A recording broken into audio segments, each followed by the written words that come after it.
त्वमेव माता च पिता त्वमेव, त्वमेव बन्धुश्च सखा त्वमेव, त्वमेव विद्या द्रविणं त्वमेव, त्वमेव सर्वं मम देवदेव। ॐ नमः भगवते वासुदेवाय, श्री परमात्माय नमः, श्री गणेशाय नमः। गीता सांख्ययोग द्वितीय अध्याय स्मृति विप्रतिपन्नाते यदा चित्तस्यति निश्चला समाधावचला बुद्धिस्तदा जगन्वास्पृहसि। अनुवाद, जेतेबेले तुमर मन वेदर पुष्पिता बाणी अर्थात वेदर कर्मकांड विभाग में वर्णित सकाम कर्म विचलित न हेब एवं जेतेबेले यह समाधि स्थिर रहिब बा आत्मानुभूति लाभ दिगरे स्थिर हेब, सेतेबेले तुमे दिव्य चेतना लाभ करिब। भावार्थ, व्यक्ति समाधि अछि कहिबार अर्थ से पूर्ण भावे कृष्ण चेतना लाभ करिछि, अर्थात जे पूर्ण समाधि अछि से ब्रह्म परमात्मा और भगवान अनुभूति लाभ करिछि।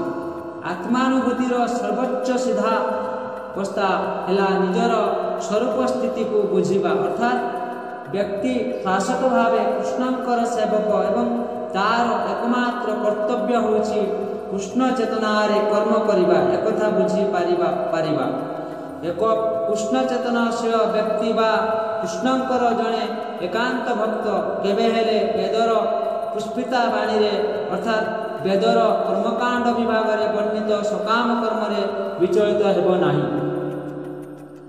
कृष्ण चेतनारे व्यक्ति प्रत्यक्ष भाव में कृष्णंक सह संयोग स्थापन करे एवं यही परि भाव में कृष्णंकर समस्त निर्देश से दिव्या चेतनारे रही बुझी पारे। ए प्रकार कर्म नियुक्त हेले व्यक्ति निश्चय सुफल एवं सिद्धांत ज्ञान लाभ करिब। एथिपाई केवल व्यक्ति को कृष्णंक आदेश बा तांकर प्रतिनिधि गुरु बा आचार्यंक आदेश मानिबाकु पड़िब।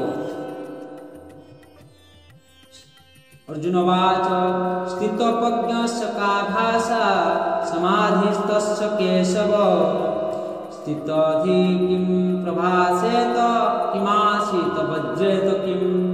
अनुवाद, अर्जुन कहले जे दिव्य चेतनारे बा परमेश्वरंकर चेतनारे मजिछंती तांकर लक्षण कौन, से किपरि कथा कहती एवं तांकर भाषा कौन, से किपरि बसंती एवं किपरि चालंती।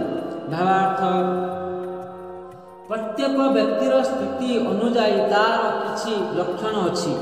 ठीक सेहीपरि जे कृष्ण चेतनशील तार भी एक प्रकार लक्षण अछि, ताहार कहिबा चालिबा बुलिबा चिंता करिबा आदि लक्षण अछि।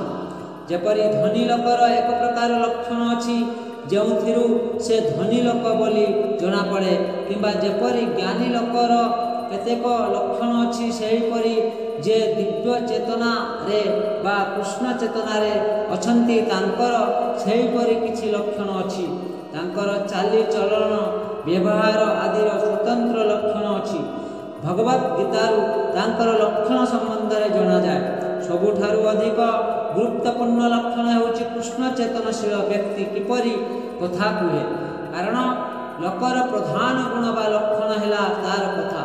कथित अछि कथा न कहि थिबा पर्यंत तुमे मूर्ख को मूर्ख बोली जानि पारिबो नाही। वास्तव में जे पर्यंत से कथा न कहिछि से पर्यंत खूब सुंदर पोशाक पिंधिथिबा एक मूर्ख को तुमे मूर्ख बोली जानि पारिबो नाही, किंतु से कथा कहिला क्षणी जना पड़े जे से गोटे मूर्ख। कृष्ण चेतनशील व्यक्तिंकर प्रधान लक्षण है से केवल कृष्ण कथा ही कहती एवं कृष्ण संबंधी कथा ही कहती। अन्य लक्षण गुड़िक स्वतः परिस्फुट हुए। ए सब विषय निम्न वर्णना करा जायछि। श्री भगवान वाच प्रजहाति यदा कामार्ष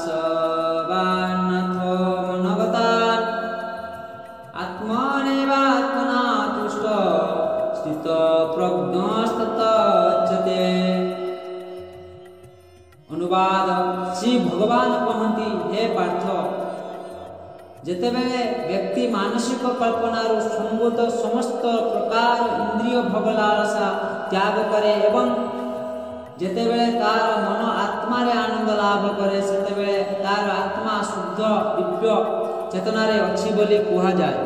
ଭାବାର୍ଥ, ଭାଗବତରେ କୁହାଯାଇଛି ଯେ ଯେଉଁ ବ୍ୟକ୍ତି ପୂର୍ଣ୍ଣ କୃଷ୍ଣ ଚେତନାରେ ଅଛି, ଅର୍ଥାତ୍ ଶୁଦ୍ଧ ଭାବରେ କୃଷ୍ଣ ଚେତନାରେ ରତ ହୋଇଅଛି, ସେ ସାଧୁମାନଙ୍କର ସମସ୍ତ ଗୁଣ ଲାଭ କରିଛି। କିନ୍ତୁ ଯେଉଁ ବ୍ୟକ୍ତି ଏ ପ୍ରକାର ଦିବ୍ୟ ଚେତନାରେ ନାହିଁ, ତାହାର କୌଣସି ସଦ୍ଗୁଣ ନାହିଁ। କାରଣ ଏକଥା ନିଶ୍ଚିତ ଯେ ସେ ନିଜ ମାନସିକ କଳ୍ପନା ବିଳାସରେ ଭାସୁଛି।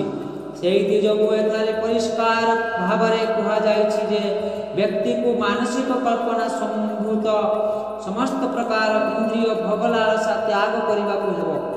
କୃତ୍ରିମ ଉପାୟରେ ଇନ୍ଦ୍ରିୟ ଭୋଗ ଲାଳସା ବନ୍ଧ କରାଯାଇ ନପାରେ, କିନ୍ତୁ ବ୍ୟକ୍ତି ଯଦି କୃଷ୍ଣ ସେବାରେ ରତ ହୋଇଥାଏ ଯାଏ, ତାହେଲେ ବିନା ଚେଷ୍ଟାରେ ସମସ୍ତ ପ୍ରକାର ଇନ୍ଦ୍ରିୟ ଭୋଗ ଲାଳସା ସ୍ୱତଃ ବନ୍ଦ ହୋଇଯାଏ। ତେଣୁ ବ୍ୟକ୍ତି ବିନା ଦ୍ୱିଧାରେ କୃଷ୍ଣ ସେବାରେ ରତ ହେବା ଉଚିତ, କାରଣ ଭକ୍ତି ଯୋଗ ବ୍ୟକ୍ତିକୁ ଦିବ୍ୟ ଚେତନ ସ୍ତର ଲାଭ କରିବାରେ ସାଙ୍ଗେ ସାଙ୍ଗେ ସାହାଯ୍ୟ କରେ। ଯେ ମହାତ୍ମା ସେ ଏକଥା ଭଲ ରକମ ଅନୁଭବ କରିଥାନ୍ତି ଯେ ସେ ପରମେଶ୍ୱରଙ୍କର ନିତ୍ୟ ଦାସ ଅଟନ୍ତି। ଏହା ଜାଣିପାରି ସେ ସର୍ବଦା ସନ୍ତୁଷ୍ଟ ରୁହନ୍ତି। ଦିବ୍ୟ ଶରୀରରେ ଅବସ୍ଥାନ କରୁଥିବା ଏ ପ୍ରକାର ମହାତ୍ମାଙ୍କର କ୍ଷୁଦ୍ର ଭୌତିକ କାମନା ସମ୍ଭୂତ ଇନ୍ଦ୍ରିୟ ସୁଖ ଭୋଗ ଲାଳସା ନଥାଏ, ବରଂ ସେ ତାଙ୍କର ସ୍ୱରୂପ ସ୍ଥିତିରେ ଅବସ୍ଥାନ କରି ଅର୍ଥାତ୍ ଶାଶ୍ୱତ ଭାବେ ଭଗବାନଙ୍କ ସେବା